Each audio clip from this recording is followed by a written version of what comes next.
Lost 8 valuable years with a cheater. Any inspirational stories of moving on in your 50s? Been married 26 years, the last 10 of which have not been good. We got along well and I really considered my wife my best friend, but the intimacy had drastically faded. She attributed it to menopause but was resistant to openly communicate about our troubles, and I foolishly stuck around for a number of reasons: finances, kids, etc. But mostly because I really thought we could get that spark back if we just put some work into it. About 9 weeks ago, she signed us up for couples counseling and we both agreed in the session that we wanted to try to save our marriage. I left the session feeling optimistic.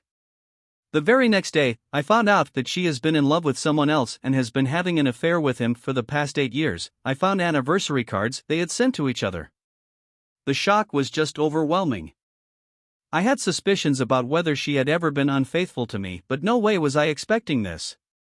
Suddenly, the lack of intimacy, the coldness, the constant pulling away, etc., all made total sense. She's now moved out and we've both retained lawyers. I suspect the divorce will be ugly, but hoping we can do it through mediation and not have it drag on. My kids are older, one is senior in high school and one has just graduated college and moved back home, and we are doing okay. They were devastated by the news and I immediately got them good therapists. They haven't seen her since she left, but the anger they have towards her is lifting and I assume they will eventually have relationships with her. That's fine. My kids and I are incredibly close and I'm glad I can hold my head up high for them in all of this. My wife will never be able to do that and has to live knowing that any respect they had for her before is gone. For me, I have good days and bad days. The first few weeks were just awful. The movies in my head of the two of them together were relentless and I found it hard to eat, sleep, or work. That's mostly faded at this point. I tortured myself looking at old photos of the family and us together for a while, and it was hard looking at happy events such as birthdays, kids' graduations, vacations, etc., and realize she had been with him throughout all of those. I just don't know how she was able to do that. But I initially looked at those photos and saw the person I thought she was, and now I see in them the person she is. They are completely different photos now and I feel no need to look at them anymore. Here's what bothers me most right now.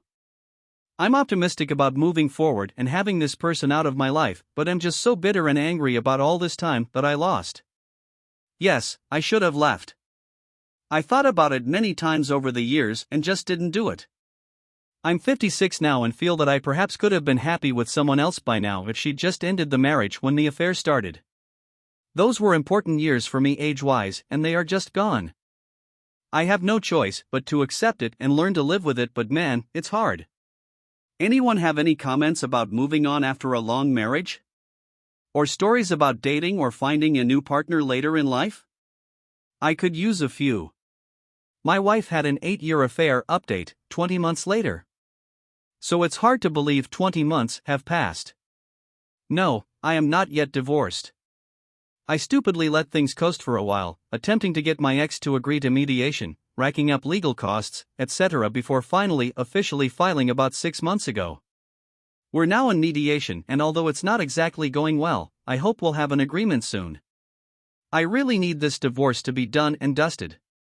As for how I am, I'm happy. Or, perhaps I should say happier, as I still have my ups and downs. But certainly happier than I was when I was married. As mentioned in my original post, I did get into therapy soon after D-Day and only recently decided to stop seeing my therapist. It was helpful and I spent a good amount of time trying to figure out why I stayed so long in such an unhappy marriage. At the same time, I saw friends, leaned on family, exercised regularly, got my band going, and did my best to find ways to make myself happy. I'm not completely done with therapy. I realize I have more work to do and will be finding another one soon. I don't think about my ex very much, but the trauma of it all still rears its head here and there. There is a garden where I work and a bench that I used to sit on during lunch when it was nice outside. The day after D-Day, I sat on that bench talking to my ex on the phone, asking how she could do what she did. I passed that bench every day and thought to myself today that I really hate that bench now. So yeah, I've still got some work to do. I began dating way too early. I'm almost embarrassed to write it. 3 months.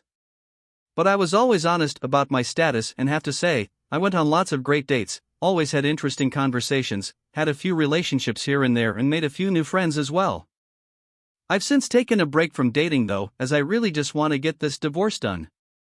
And I enjoy the freedom of being on my own and not having to answer to anyone except myself. There's a point that I'm sure a lot of us in this situation feel, that point when you begin to feel like the person you used to be before you became unhappy and let it drag you down and change you. Hopefully you like that person and are glad to welcome them back. I got a lot of support from this board for months after D-Day, and then all of a sudden, I had to stop visiting it. I felt it wasn't healthy to be consumed by so many triggering stories of cheating. So I unsubscribed for quite a while, and eventually when I felt better about things, I revisited. And it saddened me again, not so much for my own situation this time, but reading the stories of those just at the beginning of this journey, when the pain is still so raw that the whole world seems to be spinning, just broke my heart. I wish I had some profound words of wisdom to offer everyone in that place right now, but it's been said many times before. It gets better with time. You'll get through it, hopefully wiser and stronger, and less likely to let others cross boundaries that you're hopefully setting for yourself. So here I am, 57 and single. I feel older than so many on here and shake my head a bit when I read someone wondering about future prospects at age 35 or 40. But it's fine. My life feels open to possibility like it hasn't in a long time, and I will keep on keeping on and see what happens. Take care all.